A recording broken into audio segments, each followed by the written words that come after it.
Bonsoir à tous, je suis ravie d'être parmi vous ce soir. Alors je suis assez impressionnée parce que moi je ne suis pas une experte en fait de la cybersécurité, très clairement. J'ai passé 20 ans dans des entreprises industrielles en tant que directrice des achats et directrice des approvisionnements et directrice des opérations. Et en fait, de par ces fonctions, j'ai été amenée à gérer en fait des situations à risque et des situations de crise. Et c'est justement aujourd'hui ce que je fais, puisque j'accompagne aujourd'hui en fait les entreprises dans leur stratégie achat et en particulier dans la maîtrise en fait de leurs risques avec leurs fournisseurs. Et donc aujourd'hui, je vais vous parler de communication parce que en effet, aujourd'hui, dans le processus achat, il y a de plus en plus en fait de risques. La chaîne d'approvisionnement en fait est extrêmement sujette à des attaques, et donc il faut maîtriser en fait ces risques. Alors vous allez vous les maîtriser au niveau de votre entreprise, mais en effet, il faut pouvoir vous assurer que vos fournisseurs, que vos prestataires, eux aussi, sont à un niveau de sécurité important par rapport à ces données. Vous leur transmettez des données, vous leur transmettez des plans. Quelles sont les mesures en fait de sécurité qu'ils mettent en place pour protéger ces éléments? Et donc, malgré toutes ces mesures, en fait, si la crise arrive, eh bien, il va falloir en fait réagir vite. L'information circule de plus en plus rapidement, et donc il va falloir en fait adapter une communication vis-à-vis de nos partenaires, et il va falloir expliquer, justifier et rassurer en fait les différentes parties prenantes. Alors je m'excuse par avance, c'est que justement comme je ne suis pas une experte de la cybersécurité et puis je voulais un petit peu du coup élargir le débat et vous proposer donc d'autres exemples d'entreprises, surtout qui sont intéressantes en matière de communication. Voilà. Et c'est surtout en fait l'intérêt, c'est de voir comment la communication en temps de crise va pouvoir être un top ou un flop pour ces sociétés-là. On l'a vu, la crise, ça peut avoir des causes internes, des causes externes. Et là, donc, on a quelques exemples célèbres pour certains. Bon, Findus, c'est c'est en 2013, en fait, hein, c'est la crise de la viande chevaline. Ce qui est intéressant en termes de communication, c'est que cette affaire a un retentissement en fait mondial. C'est une crise extrêmement grave. Et en fait, Findus va jouer le rôle d'une stratégie de transparence. En fait, 2 mois plus tard, Findus va annoncer des hausses de vente de 4%, alors que l'ensemble du marché, en fait, subit une baisse de 40%. En fait, la stratégie de transparence, la stratégie de s'engager à assurer une traçabilité des produits va en fait pleinement profiter à la marque. Le deuxième exemple, c'est un peu pour détendre aussi l'atmosphère, parce que là, du coup, je trouvais que c'était un peu pesant depuis tout à l'heure. Je ne comprenais pas toujours tous les termes. Donc là, je pense que là, vous allez tout à fait comprendre. C'est le cas de La Redoute. Et c'est l'histoire de l'homme nu sur le catalogue de La Redoute. C'est en 2012. En fait, il y a un internaute qui a un regard un peu affûté et qui remarque en fait un homme nu qui marche sur la plage derrière des enfants. Alors pourquoi je vous en parle? Parce qu'en fait, ça fait un bad buzz, très clairement. Donc là, c'est la crise, pareil, dans l'entreprise. Bien évidemment, et très rapidement, en fait, La Redoute présente ses excuses, retire la photo incriminée. Mais surtout, ce qui est intéressant, c'est qu'en fait, La Redoute va lancer, quelques semaines après, un concours et va demander en fait aux personnes de repérer dans le catalogue toutes les incohérences en fait qu'elles vont pouvoir identifier sur des photos et en offrant en fait à la clé de ce concours en fait une tenue. Et c'est un véritable succès. Ce sont des millions en fait de consommateurs qui répondent en fait au concours. Donc là aussi en fait une crise. Et en fait, l'entreprise, en fait, de par sa stratégie de communication, réussit à rebondir et à changer la donne quelque part. Alors un autre exemple plus récent, la société en ingénierie, Altran, on est en janvier 2019. En fait, tous ces serveurs sont à l'arrêt. Et en fait, là, elle met 4 jours en fait, à reconnaître officiellement l'incident. Le 28 janvier, en fait, l'entreprise va diffuser finalement un communiqué assez laconique qui dit « Nous avons mobilisé des experts techniques et d'investigation indépendants mondialement reconnus et l'enquête que nous avons menée avec eux n'a révélé aucun vol de données ni aucun cas de propagation de l'incident à nos clients.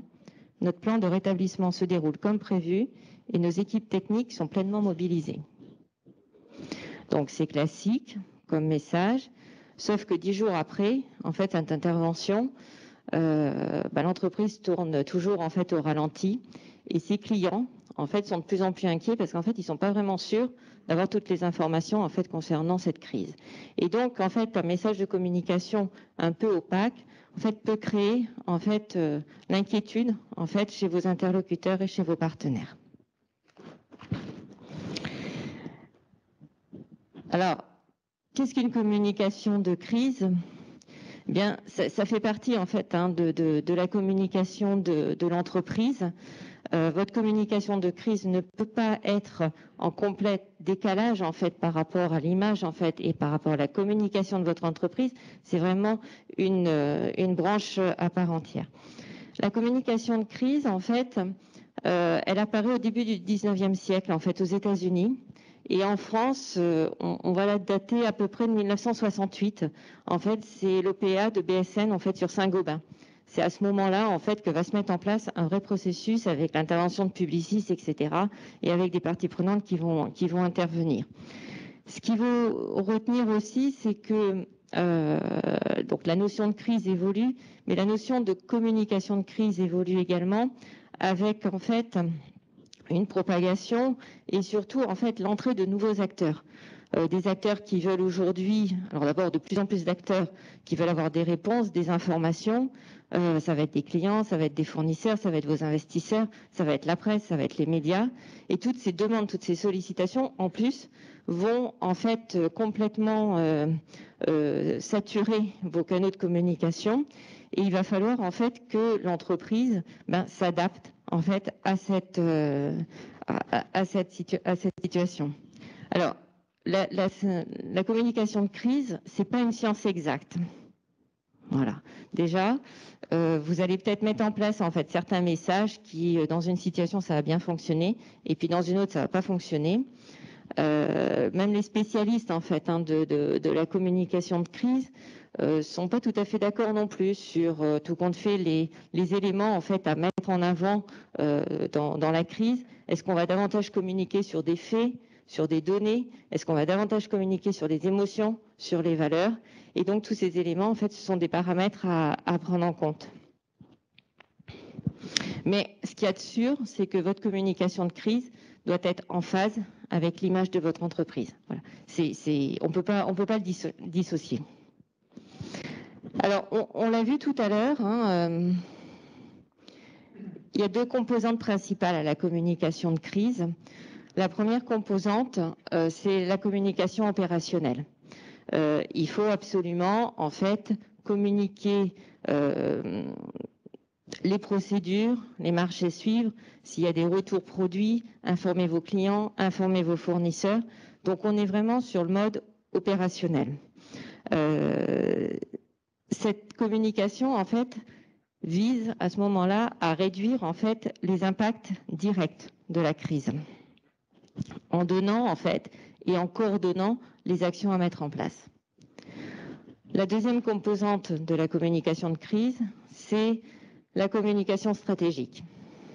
Là, cette composante a plus pour objet, en fait, de protéger la réputation et l'image de votre entreprise. Donc, 2 composantes et la communication stratégique, en fait, elle va avoir pour objectif également de limiter les effets et les effets de traîne, en fait, de cette crise. Alors, globalement, on définit en fait 3 stratégies de communication. La première stratégie, en fait, c'est la reconnaissance. La reconnaissance, l'objectif pour l'entreprise, c'est de jouer la transparence, c'est de gagner en crédibilité. C'est avoir en fait une communication claire et ferme. Mais dans cette stratégie en fait de reconnaissance, vous allez avoir en fait différentes alternatives. Vous pouvez reconnaître complètement la situation, assumer en fait les responsabilités, assumer les réparations des litiges, etc. Alors d'un point de vue médiatique et juridique, c'est un avantage parce que du coup vous reconnaissez. Tout en reconnaissant, en fait, vous pouvez quand même exprimer votre incompréhension. Vous pouvez ne pas connaître les raisons en fait à l'origine en fait de cette situation. Et puis vous pouvez également, en reconnaissant, en fait, élargir les responsabilités. Vous reconnaissez la situation, mais vous élargissez en fait à d'autres acteurs la responsabilité de l'événement. Et puis, vous pouvez aussi dissocier en fait les choses en délestant en fait des responsables.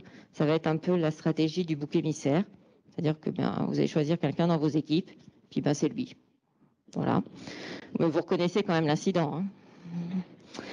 Mais disons, c'est voilà. Et toujours dans la stratégie de reconnaissance, en fait, ça va être de contingenter en fait la crise. C'est-à-dire qu'on va isoler. C'est un produit, c'est une marque, c'est un lieu, c'est une usine, etc. C'est un temps, de façon à limiter en fait les impacts et ça ne touche pas en fait l'ensemble de votre société. La deuxième stratégie en matière de communication, c'est la diversion. C'est l'art de déplacer le débat. C'est changer, modifier l'angle de vue. C'est contre-attaquer. Là, on va reporter la responsabilité sur un autre acteur. On va orienter les faits vers un autre acteur. Ça peut être aussi réduire au maximum en fait sa communication. Ou alors communiquer plus fortement sur un autre élément. La diversion, c'est aussi dire, mais en fait, ça aurait pu être pire. Si l'entreprise n'avait pas fait ci ou n'avait pas fait ça, en fait, la situation aurait pu être plus grave. Donc c'est ça la diversion. C'est la deuxième stratégie. La troisième, on a compris, c'est le déni. Là, en fait, on ne reconnaît pas. On ne communique pas, on ne reconnaît pas. On garde le silence dès le début de la crise. Ou alors on cesse de parler à un moment donné, en fait, pour ne plus alimenter en fait la crise. Pourquoi ? Parce que très souvent dans l'actualité, en fait, il y a des successions de crises, etc. Puis on se dit, de toute façon, dans 2 jours, il va y avoir quelque chose de plus important. Donc en fait, pas la peine qu'on communique à ce moment-là. Ça peut être aussi avancer en fait le chaînon manquant.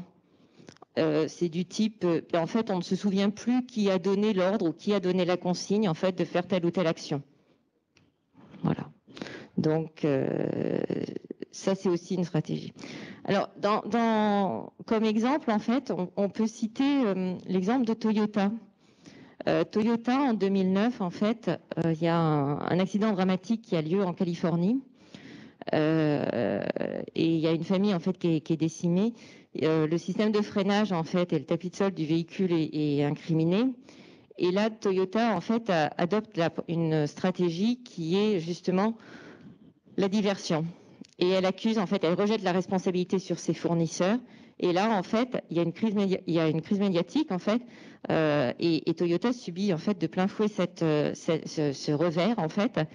Du coup, quelques mois après, en fait, Toyota change en fait de stratégie et ouvre en fait complètement ses usines, fait une grosse communication par rapport à ses collaborateurs en disant qu'ils sont vraiment très investis par rapport à la sécurité des clients, etc. Et c'est comme ça, entre autres, que justement Toyota va réussir à sauver un petit peu son image de marque par rapport à cet élément. Donc, au rappel, en fait, quand même sur cette crise, ça a été plus de 16 millions de véhicules rappelés. Hein. Donc, il ne faut pas oublier qu'à travers la crise, en fait, il y a toujours un impact financier, un impact d'image, etc. Mais il y a toujours un impact financier. De toute façon, avant de choisir sa stratégie, parce que vous l'avez bien compris, en fait, en fonction de la stratégie que vous allez choisir, en fonction de votre événement, les conséquences ne vont pas être les mêmes. Mais ce qui est important, en fait, c'est surtout d'établir, en fait, de faire un point par rapport au préalable. C'est-à-dire, est-ce qu'on a franchi le seuil de crise ? Est-ce qu'on est dans une situation grave ou gérable? Quelle est la connaissance en fait du sujet? Quelles sont les données? Tous ces éléments. Quelle est la médiatisation en fait du sujet? On en parlait tout à l'heure. Les médias mettent actuellement en fait des zooms sur certains sujets. Donc même si vous vous dites en fait le fait il n'est pas important, sauf que ce sujet-là actuellement il est très médiatisé et donc vous allez peut-être avoir en effet intérêt à communiquer.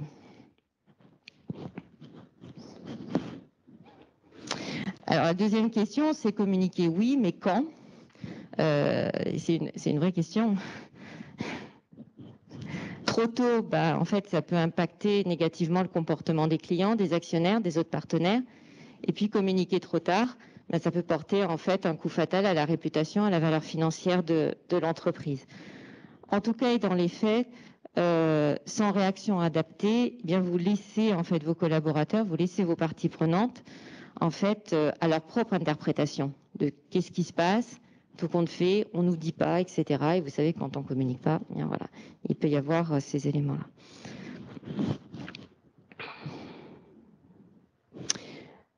Alors bon, je pense que tout le monde connaît ce graphe. Enfin, en tout cas, j'accélère. On peut schématiser en fait la crise sous cette forme-là. C'est une crise rampante, donc il y a un bruit de fond, en fait qui se met en place. Et là, à ce moment-là, votre direction de la communication, vos directions en fait concernées doivent être vigilantes et doivent mettre en place en fait un plan de veille pour se dire il y a quelque chose en fait qui va pas, il y a quelque chose qui ne fonctionne pas.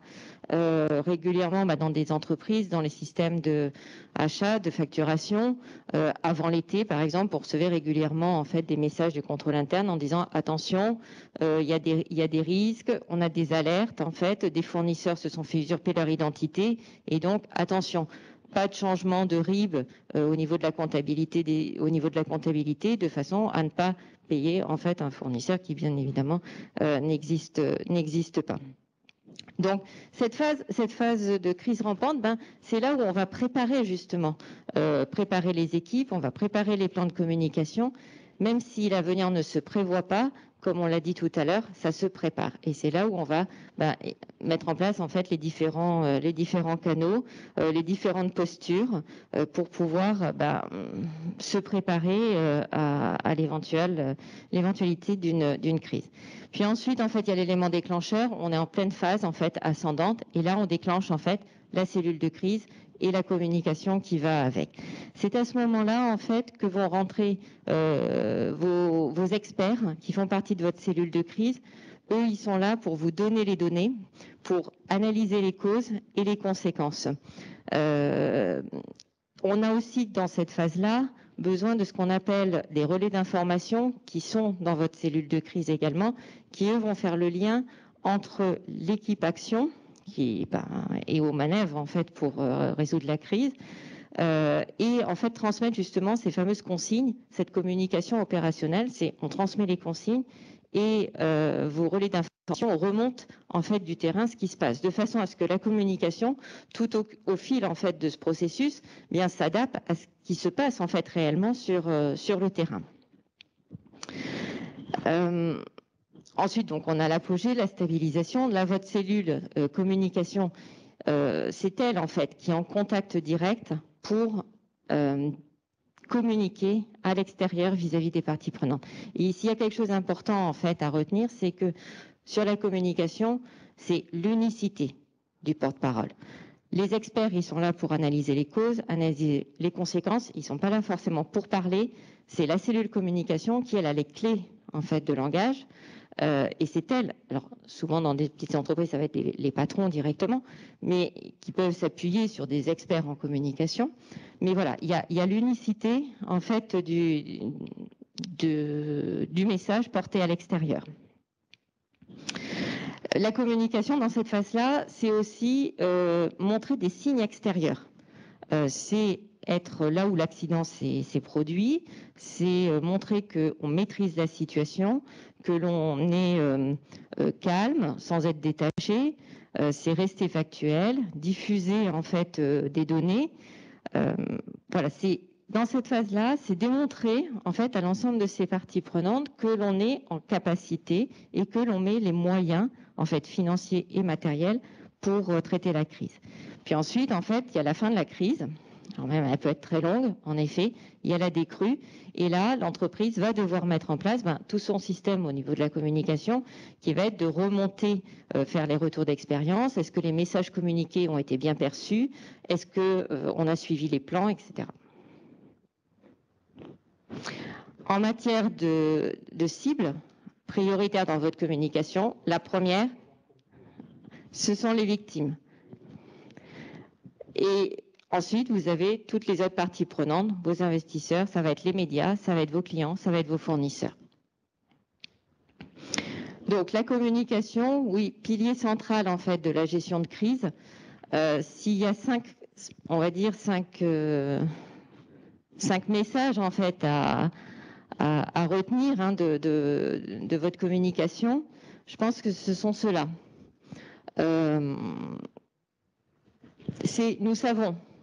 Nous savons qu'il y a eu un incident, nous savons qu'il y a eu une attaque. Nous travaillons sur les solutions. Nous mesurons la gravité de l'incident, nous mesurons la gravité du dysfonctionnement. Nous présentons nos excuses suite à ce dysfonctionnement et nous vous tenons informés. Voilà. C'est des éléments clés en fait dans votre communication. Chaque année, les entreprises, c'est 3 ou 4 crises. Donc, en effet, on l'a dit tout à l'heure, la question n'est pas de savoir si vous allez en avoir une, ni quand, mais c'est comment vous allez y faire face.